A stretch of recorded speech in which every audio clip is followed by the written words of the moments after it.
So Andy, welcome here. Shiti, welcome here. Great to have you on stage.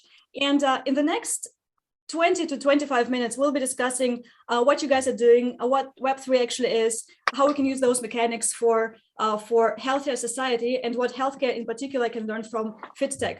Let's just get started. Shiti, probably my first question to you. You are the CMO of StepN. This is kind of the super hyped app right now, right? You guys use blockchain mechanics, NFT mechanics to get people more active more often, and the entry barrier is also quite high. It's in terms of the financial commitment. So this is kind of something that really motivates you to move if you have invested some kind of money. Shiti, probably one question to you to start with. After you studied electronics, communication tech, you've got awarded as UK's Governmental Exceptional Talent 2021. You are part of the Women Tech Network Global. So Shiti, what is the one thing that keeps you up at night right now?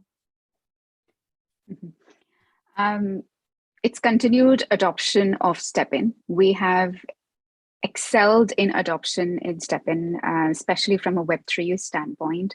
So from a couple of thousand daily active users back in December of last year, we've now grown to over 800,000 daily active users and over 3 million monthly active users. So that's been an exponential growth. And to be able to continue that trajectory of growth is our biggest priority. You know, I'm just wondering, because when we were researching for this panel, your user base was around 2.3 million monthly active users. So this is kind of a bit of a growth, I would say. And the expected valuation of StepN is around 1 billion. So if you were to cash out right now, what would be the sum that you will take home? Zero. As with all startups, there is obviously a vesting schedule up to 4 years. And realistically speaking, exit is nowhere on my mind. All right, right. That's a good answer. Andy, you used to be the fitness trainer before, and I believe that you're as fit as you used to be also 10 years ago. Mm-hmm. At least you look very fit. And for the last 2 years, you've been helping OliveX to build the Fitaverse. That's what we call it, this Fitaverse. That's from the fitness metaverse is the name you use for this. You're head of commercial, and you know, one question is how many times have you trained already in your own metaverse? If you had the chance to try it out yourself, and what was your most important takeaway so far? Unfortunately not. It's not quite there yet. We're due to launch in Alpha 4 in Sandbox, so roughly September, October time. So that would be the first time. But I do lots of training in real life, and that's really important. Yeah. So what would we expect when you say September, October, you're going to launch the metaverse yourself? What would it look like exactly? So we own a piece of land in Sandbox, the Sandbox game. It's a play-to-earn model where you can socialize, experience new things, music, quests, missions, and earn. And what we're trying to bring to the table is firstly fitness partners. So we have a whole host of global partners like Stages Cycling, MyZone, and a few others. And we're bringing fitness partners into our metaverse to help teach the inactive population about fitness and try to incentivize them to do something in the real world. So whether it's our move to earn game or within the ecosystem of our partners, we want to find ways to incentivize people. And what we found is that there's a huge percentage of inactive people in the crypto NFT gaming community.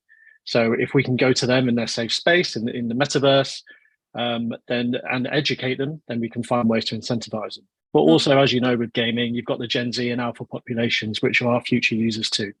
Mm-hmm. So, Shiti, how about yourself? What kind of people are you targeting? Are you rather targeting the gamers? Are you targeting the couch potatoes? Are you targeting the millennials living in large cities? What's the typical target group for StepN? So when StepN started out, crypto natives and gamers were obviously the core audience, but we have branched out. We have expanded way beyond that. So right now, a third of our audience is actually crypto non-natives. And we love that. We see that in our daily events day to day. There's a website actually called stepnworld.com, which is being formed by a community. And as we speak, there are events happening in Athens, Miami, New York, Paris, Australia. There are 2 that happened in the UK. So there are events happening all over the world. And I see people coming with push prams, their babies, their children, their pets, sometimes their parents, sometimes their in-laws. And it's really heartening to see. And that is kind of the impact that we want. And we are now gunning for. All right, crypto non-natives. I love this one. So, New York Times once described StepN as kind of a mix, a hybrid between Pokemon Go and Strava. Would you agree to that? Yes, it's a good one in the sense that it captures A, gamification on the app, and B, the fitness element. However, what it probably misses to capture is the whole addictive element that we find on our app. What tends to happen is that initially people get hooked with the incentives. However, once fitness and that walking regimen becomes part of their routine, sometimes also in social settings, like I said, getting with their friends, family together, that component becomes hugely addictive to them in a way that we had not anticipated before. So retention on the app is currently very, very high. And that's just a very refreshing part. Yeah, I like this part with addiction. And I mean, there's also like a very clear financial incentive to that, because Forbes once wrote that some users can earn up to $4,500 a day just by exercising. So how important is this financial incentive part to the overall adoption of StepN? I think increasingly less so, because, like I said, you're running out of money. Sorry, because you're running out of money. Who is StepN? Just a stupid joke. Our last monthly profits were over $100 million. So that would be a very unfair comment, I would say. Having said that, I think that is not the primary incentives, at least the way we observe from an audience and user perspective. Otherwise, retentions wouldn't be that high because earnings would tend to reduce over time. That is expected. That is an outcome that people expect. So, however, once that becomes part of your routine and part of your habit in a way that probably gym is not able to cater to, in a way that probably your personal trainers are not able to cater to, in a way probably that people have not found it yet in their lives. Like there's no fee to running outdoors and there's no hardware software needed to do push-ups. And yet obesity and cardiovascular disease are such a pandemic.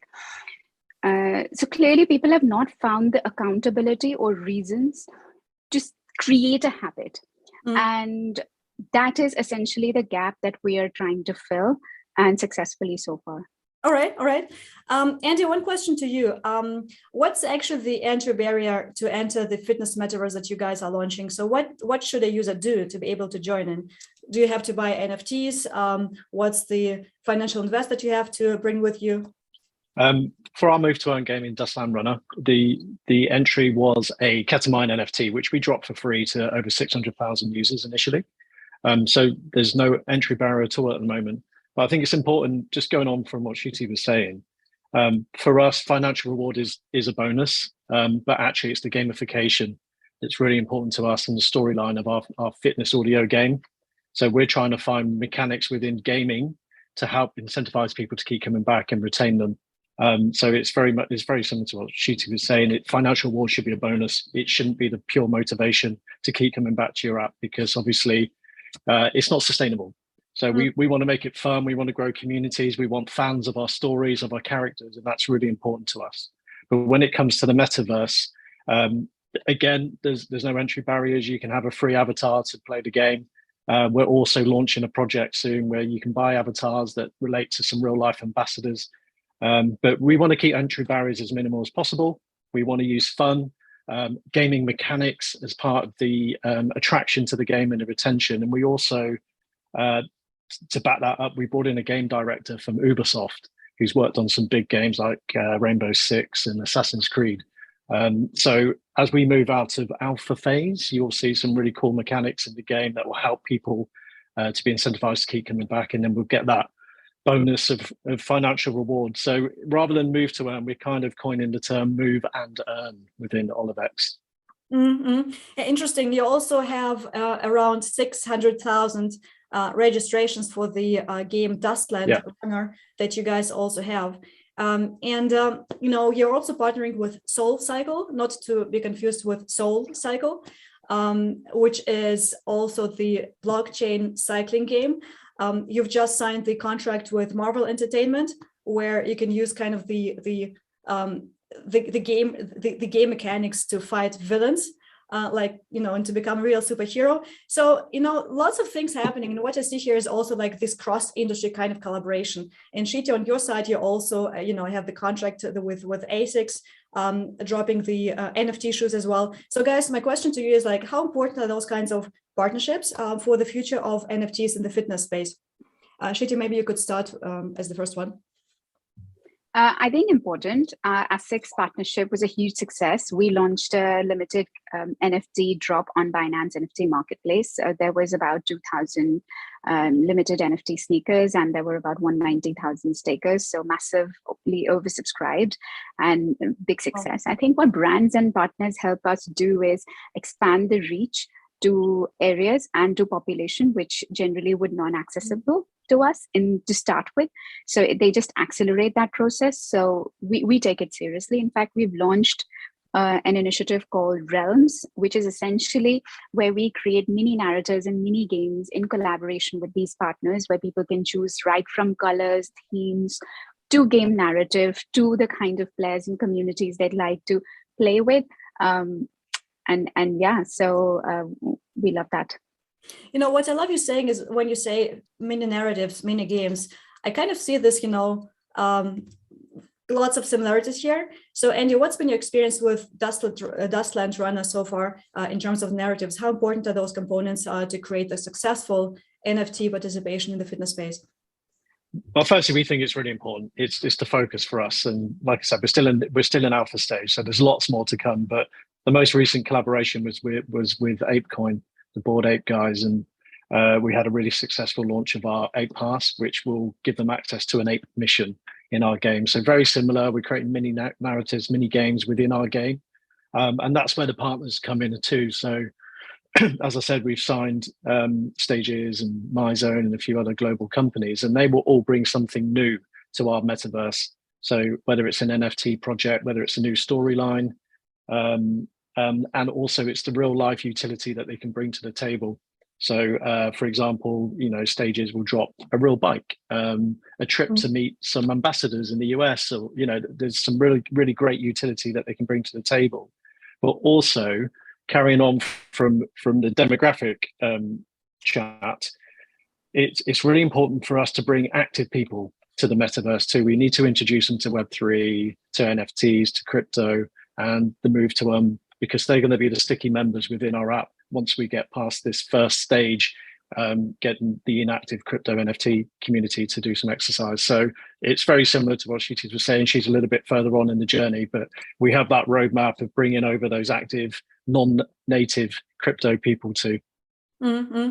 Yeah. Look, let's go back to StepN. Shiti, like in the last, previously I had to quit the Chinese market, and we've checked that in the last week of May, your token GMT lost around 50% of the value. So tokens also face inflation. So the market seems to be sometimes also super tough. So how do you see your business model for in the future? Very strong and robust, in fact, not affected by it all. Sometimes people forget that this is the first crypto bear market that is residing under an equities bear market. This is the first time that is happening. And an equities bear market that is residing in possibly one of the most horrible macro conditions. Like if you talk of just stepping out a little bit from our little shells, there is COVID supply suppression happening in China. There is a war raging in Europe. Probably we're under recession already if politicians are not openly declaring so. And in the US, of course, there's inflation, interest rates, and money printing. So 3 big epicenters of global economic policies, Europe, US, and China, reeling under recessionary, and I don't mean the word lightly, recessionary economy already. So, of course, stocks, bond, equities, everything's crashing left, right, and center. Companies like Netflix are already down by 95%. Bitcoin, Ethereum, the biggest coins are down like over 80-90% now. So, of course, the token's got to take a hit. I mean, you would be naive to think that it wouldn't. Having said that, like Andy mentioned, it is really important in this market more than ever to build product businesses that are long-term and that are sustainable. And if you've got the right team, which we have and we've proven ourselves, so if you've got the functioning product, an app that people can use, which not many Web3 companies can anyway boast of, And if you've got real users, such as 3 million on the platform that we have, and to top it all, a business model and revenue model that can give even traditional FitTech companies like Strava and like Nike Run Club a run for their money, you've got a winning combination. And we're super confident that we will be not only one of the best products after this bear market is over, we will be one of the best in the bear market as well. Yeah, Shiti, it really warms up my heart to hear you saying traditional FitTech companies, because FitTech as such is probably 3 years old as a trend. But anyways, look, we've looked into the numbers, the NFT games, and we found out that the NFT games alone in the last quarter of 2021 generated over $2 billion in revenue, right? And also the overall the overall gaming industry will probably reach over $200 billion in revenue globally this year, and by the end of this year. So here we're speaking about very specific kinds of communities that, and what you guys mentioned before, there are like non-natives for in the crypto space. There are natives that probably tend to be a bit younger than traditional health patients or healthcare users, to put it this way. So where do you see the intersection between FitTech, blockchain, Web3, and traditional healthcare? Is there anything healthcare can learn from those industries at all, or is it way too early for them? Andy, what do you think? I think where the blockchain industry is struggling a little bit is user journey, UX, UI. It's been slow to adopt a good user experience. So I think what the healthcare industry could probably learn is actually start off with your user journey, make that the priority, because the Web3 is already there, the technology's there. You can bring in consultants and agencies to help you with that side of it. But if you focus on the user journey, make that seamless, make the entry barriers seamless, I think you're onto a winner. Mm-hmm. Shiti, what's your view on that? Will StepN go into healthcare in the foreseeable future? That's a very, very tricky question. Healthcare is a serious one as far as the regulations are concerned, as far as the timelines are concerned. I don't think we even know that business or that area very well. We know very, very, very little, to be honest. We know NFTs. We don't even know the physical shoes and the physical fitness business, and we don't even know. And when I say traditional FitTech, I mean like Peloton, who've been around for donkey's years, probably more than 10 years now, right? So we don't even know that. We want to stay the course for now. We are only a few months old, right? So we just want to do what we do and what we know the best, and build a robust business model that benefits consumers and that can make a dent in health and fitness forever, as far as we are concerned. I'd agree with that. Keep the main thing the main thing. Well, focus, that's what we're learning as well right now. But guys, still, we know that some insurance companies in the United States are trying to use the blockchain algorithms and mechanics to incentivize people and to track what they're doing on the health space, and also to help them, probably, if not earn, but then not to lose money, at least by keeping healthy lifestyles. So if we just, think of the big picture, like let's think 5 years forward, we have Web3 adoption, we have NFTs that have probably experienced some ups and downs as any new market, right? And then we're thinking, zooming in about the healthcare and fitness, or to be more specific, FitTech, and the blending of both. So what kind of models do you imagine right now in your world? Do you want to go first, Andy? Yeah, sure. Go ahead. Yeah. I think the important thing here is that we keep linking virtual to real life. And for us, that's going to be a real focus. It's why we bring in the partners and their utilities. So I think in the future, there'll be a seamless link between the virtual metaverse and real life utility, whether it's events, experiences, meeting, whatever it is. I think that has to be seamless. And at the moment, it is a bit of a challenge to make that happen. You can do it, but for me, I think that's the future. For me, I think the way my mental model works is why blockchain in the first place? Like, why would you build a fitness app on blockchain, right? So for us, I say there are three big things. The first one is ownership of digital assets, which is basically NFTs. You own that thing as opposed to it residing on a core server of, say, Facebook or a Google or a centralized company. And that ownership gives you the frictionless movement to the real world. My favorite example that I give is that of Fortnite. Earlier, you could play that for hours and hours and hours, and the worst or best, depending on how you look at it, that you could hope for was to go on a dark, shady corner of dark web and hope to sell it. But today, you can walk, jog, run on StepN, and then with the earnings that you've got, you can actually go for a cup of coffee and sort of lay that on as an incentive. The second one is tokenomics. So tokenomics are a very, very, very good bootstrap mechanism for startups. If you don't have millions of dollars to spend early on without knowing your brand, without knowing if the business model is going to work, without knowing if the team is capable, tokenomics give you that initial bootstrap mechanism to drive community. The third one is network effects, which is sort of an amalgamation of both of them. So once you've got NFTs and sort of a frictionless way of giving users their ownership of their data, of their assets, and tokenomics to bootstrap that community, there's nothing better than a blockchain to get that community going. If one can find business models around these, in conjunction with traditional models, upcoming models, I think those will be the key to survive. Web3 is all about individuals as opposed to communities, as opposed to centralized powers. And if we can leverage that in the best way possible, that will be the way forward. Just one thing to add as well. It was an interesting article about Web5 in the last few days. But I think he had a point. We're not fully decentralized yet in Web3. There's still venture capitalists that own the platforms, own the apps, and I think that move into fully decentralized, own your own IP, own your own data, monetize your own data in some way. I think that's probably the transition that we'll get to over the next few years. But I thought that was quite interesting in creating a fully decentralized platform within Twitter. That could be quite interesting. I'm a big fan of Jack Dorsey, and he was one of the pioneers of Web 2, actually. So for him to come and say that everything's going to be put on Bitcoin, that's how he's proposing the Web 5, isn't it? Yeah. Is probably slightly a bit dramatic, because I do see a multi-chain future, to be quite honest. So well, we'll see. Yeah. We'll see. I agree with multi-chain. I just think the idea of fully decentralization, I think that's where we need to be. Yeah. I don't think it should be on Bitcoin, no. Well, we'll see, guys.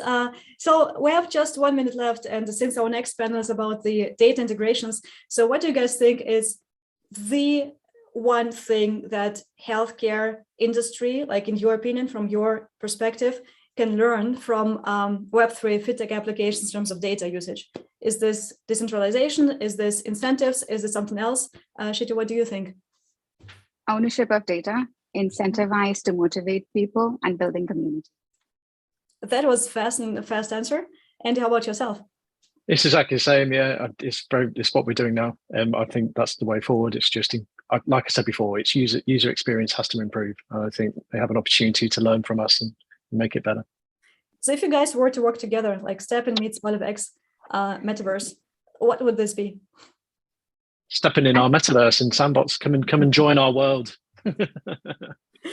All right, that sounds good to me, guys. Thank you so much for your time. I hope that the audience learned some things. If you guys feel that you need to talk to Andy and to Shiti, I'll just tell you, like, feel free to connect, right? Because it's all about meaningful connections, what we're doing here. So thank you guys so much. We'll jump to the next panel right now. And for me personally, what I learned so far is like this Web 5 thing. I've never heard of that before. I was like, okay, I need to understand Web 3 first, like really understand that. Anyways, thank you so much. See you soon, guys. Thank you. Thank you. Thanks very much. Bye-bye. Thanks, Shiti. Bye. Bye. All right. So coming up, we're going to be speaking about the data integrations and APIs. And this is going to be a panel which I will not be moderating. So we don't run the risk of my internet just, fucking up again. No problem with that. And we'll find out, like, what about the wearables? What about data protection? How wearable and general hardware integrations can work in the brave new world of connected fitness and health. And before we get started, I just want to say, guys, thank you for being with us and staying with us despite the internet problems. So let's start the next panel after a very short intro video.